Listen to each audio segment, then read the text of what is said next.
if you want to practice an embodiment practice, if you want to embody your deepest experience of being, telling the truth is about as good and direct as it gets.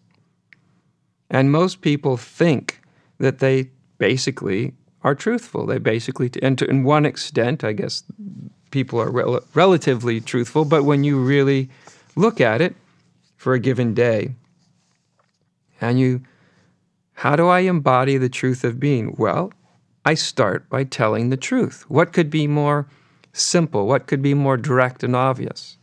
I want to embody the most truthful experience of being that I know in my life, in my relative experience, through my humanity.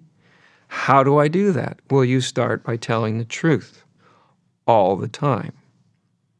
Okay, great. What is the truth then? Right? So we're not talking about absolute truths. We're talking about what seems to be true for you.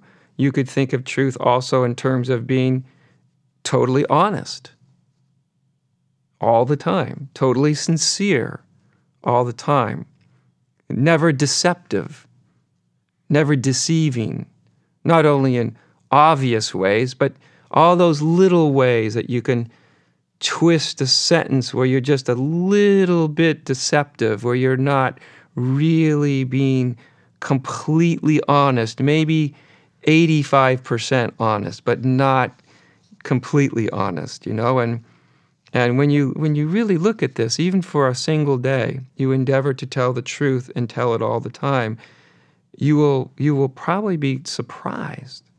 You might even be shocked by how often you find yourself shading truths, whether it's out of fear, whether it's out of a kind of subtle or overt deception because you want to hide something, because you don't want to be that exposed, you don't want to be that real, you have a fear of being real. There's 101 reasons and 101 seemingly decent reasons why you might not tell the whole truth. Just tell the truth in terms of being honest, being real. Try that on for size. It's not as easy as you think. And it's very, very revealing. It's very demanding. Well, so, like I said, what is truth then? Well, it's not just mere opinion. It's not just the next conditioned thought that runs through your mind. I remember years ago when I gave a talk about telling truth, and a woman came up to me about a week after that, and she said, you know, Adya, you'll never guess what happened to me after that talk you said, that talk about the truth you had that night, or that day. And I said, yeah, what happened? And she told me the story of, after the talk, going out into the parking lot and being met there by one of her best friends, who also was at the talk, and her best friend said, well, Adya talked about telling the truth, so I'm going to tell you everything I have ever thought about you. And basically what she did was she proceeded to sort of dump her emotional garbage can onto this poor woman, you know, every projected idea and opinion and judgment and, you know, basically every nasty thought she had about her. And this poor woman came back and said, is that what you meant by telling the truth? And I assured her that no, that was not what I meant at all. That wasn't telling the truth.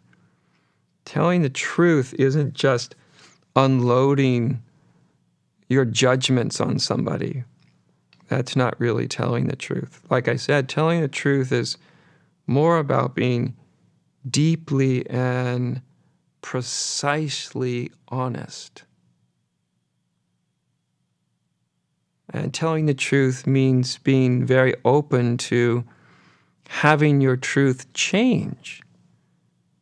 Because someone else, their honesty, their truth, if they choose to speak it, may inform you. You might learn something. It might alter what's true for you. So as human beings, what we often do is we clutch on to what we think is true, and we when we do state it, we often state it with a fair amount of defensiveness, right? It's almost like we don't want to have our minds changed. We don't really want to be challenged. We don't want to let others tell their truth. And so we're often in a kind of secret competition. Even in the most casual, seemingly pleasant conversation, if you really listen to them, you will often notice a kind of very quiet, well-cultured competition going on.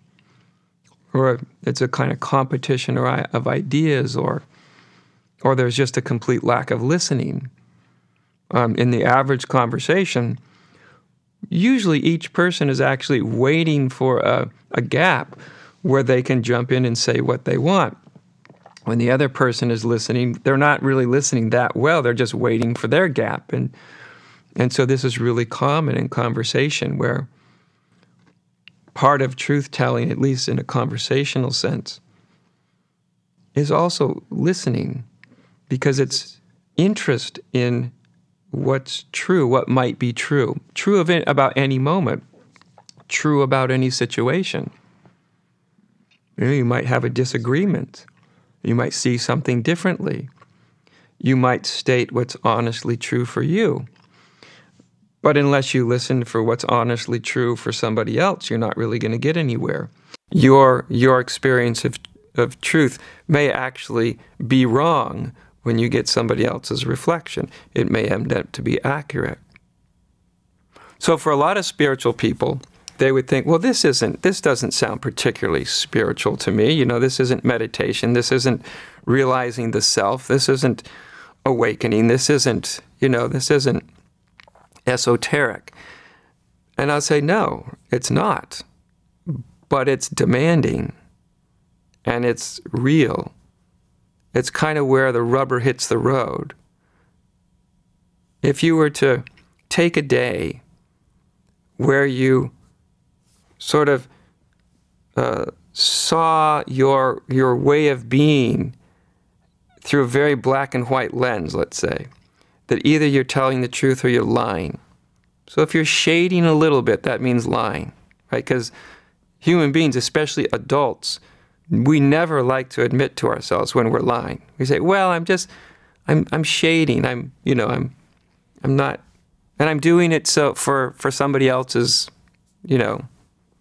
I'm doing it for their sake. Say somebody, your husband or your wife asks you how you like some piece of clothing they got, and maybe you actually think it's hideous, right? If you were to tell the truth, does that mean you just have to say, oh, that's hideous, darling, that's awful? Well, that could be one way of telling the truth. But if you have had a little sensitivity, you also realize there's more than one way to tell the truth. If you don't feel like you want to be that blatant, you could say, well, it's not really that important what I think. It's what do you think it is? How do you feel about it? No, but I want to know what you think. And there's lots of ways, you don't have to say, it's terrible, it's hideous. You can say something that's truthful and honest that may or may not be quite so overt, right? Well, it's not my favorite thing, or whatever it is. Or I like this about it, but that about it doesn't turn me on so much. So often when we get in situations where we tell ourselves that we're saving somebody else from our truth, that somehow to be untruthful, which means to be dishonest, is somehow good for them. That can be an underlying sort of belief. Is that really true? Is it really good for somebody to be dishonest with them? Doesn't honesty eventually win out? In the long run? So if you want to really start to embody even some of your deepest realizations of being, start by telling the truth. and tell it all the time. Will there be consequences to you telling the truth? Yeah, there will be. People won't always like it. But if you find that almost everybody doesn't like it, then you got to re-examine, how am I delivering the truth? Or is what I'm saying really true?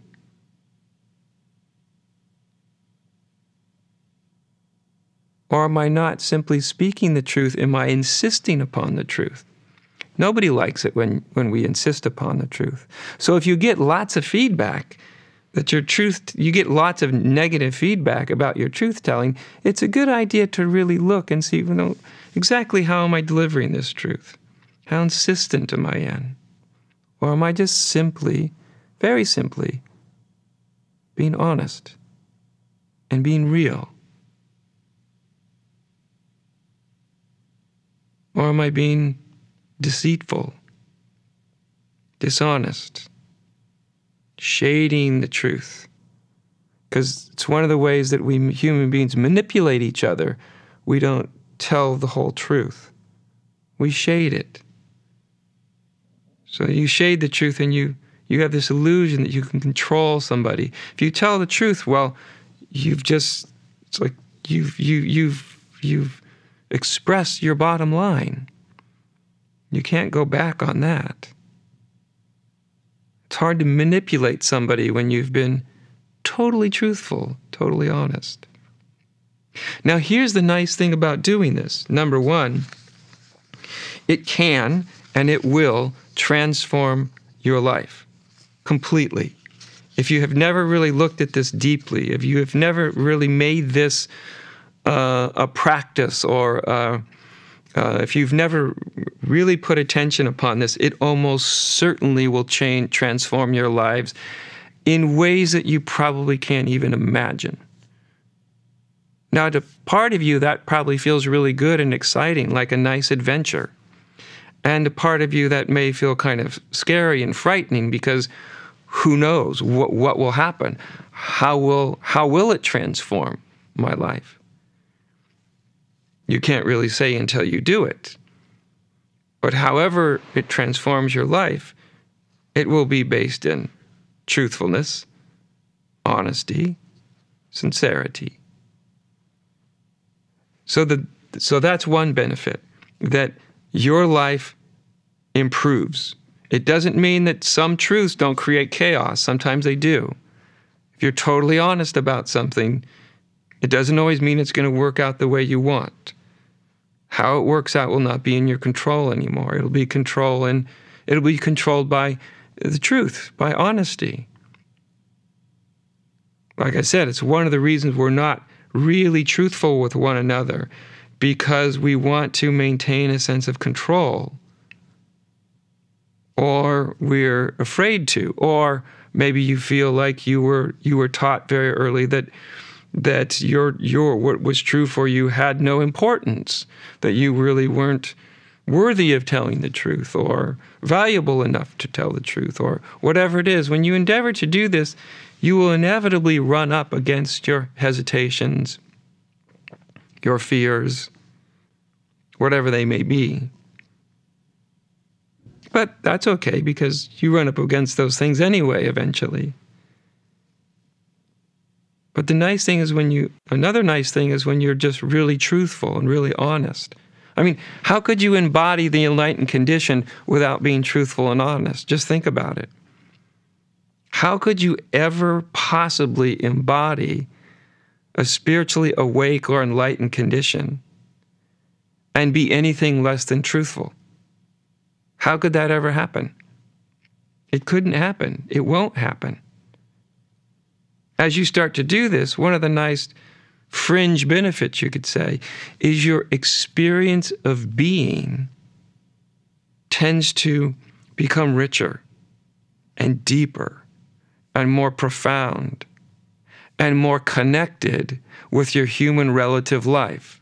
You stop feeling like there's this inner private space of being and then your outer human existence, and they're not really communicating. They're kind of two things. It's an illusion that there are two things. There aren't really two things. It's actually one thing. And one of the ways you find out that is by being truthful. The more truthful you are, the deeper your experience of being becomes, the deeper your sense of freedom becomes, the deeper your sense of connection becomes, the deeper your sense of that exquisite feeling of just sort of that beautifully, spontaneously balanced flow feeling, right? Where all of you is sort of together in one direction. Your internal division has come together, right? If you want to be divided, just be untruthful. Tell lies, tell little white lies, tell little innocent lies that you tell yourself don't matter. But they do matter, and the way you know they matter is because you will feel conflicted inside. Sometimes you'll feel that very overtly, and sometimes it will be very, very subtle. It'll be like the 10,000 ways that you are subtly dishonest with yourself. Well, how could you ever live in anything remotely like an awakened, spiritually awakened or enlightened condition when you're not telling the truth? Right? Truth is a unifier. It brings the forces of your psychology, your mind, your body, your emotions. It ultimately brings them together because you have a singular aim. You have a singular intention. You don't have multiple agendas. Some agendas you'll be truthful about, and some agendas you won't be so truthful because you want to try to control something. When it's just truth, there's something inside of you that comes deeply together. Eventually, if you've never done this and you start it, you might for a little while feel a little bit more disheveled, a little bit more chaotic, a little bit more fear because you're not used to doing it. But that's okay. You realize that by doing it, that you realize feeling those feelings are okay, that you can embody those, that you can live through that you're strong enough to go through the readjustment process where your relative humanity becomes in alignment with your deepest truth of being. As people, come to me all the time and they want to know, how do I live what I've experienced? And the tendency is to think, well, my deepest realization of being feels like freedom or openness, or there's no separate self, or some quality of experience. And they think that if I just try to hold on to that experience, that will enable me to be in that experience all the time. But it doesn't work that way. I hope you hear this. It does not work that way. It will never work that way. Because that truth has to be translated, if you want it to function in your life in a seamless way, in an unconfused, unconflicted way. If you want to be undivided, not just undivided in some absolute sense. In the absolute sense, you can have a realization of the absolute unity of all of existence. It's already unified. Nothing needs to be unified. At that dimension of being, everything is always and already perfect in a sense, right?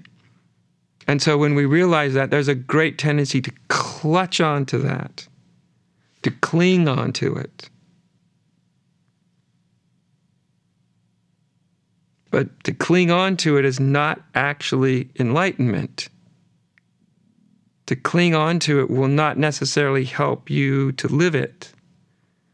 To live it, it needs to be translated down into relative terms. What helps you as a human being to become not only absolutely, to realize the absolute undividedness of being, but also experience the relative human undividedness of being. Well, truth is one of those things that brings your division together because it gives you a sole aim. Your aim is undivided. You are no longer not telling the truth. You are no longer being dishonest for any reason. You've just ceased to do it. When you get to the point where you've ceased to do it, you'll feel a deep coming together, a relative human psychological coming together, which will reflect, which will be capable of reflecting and embodying the deeper togetherness, the deeper unity of the essence of being.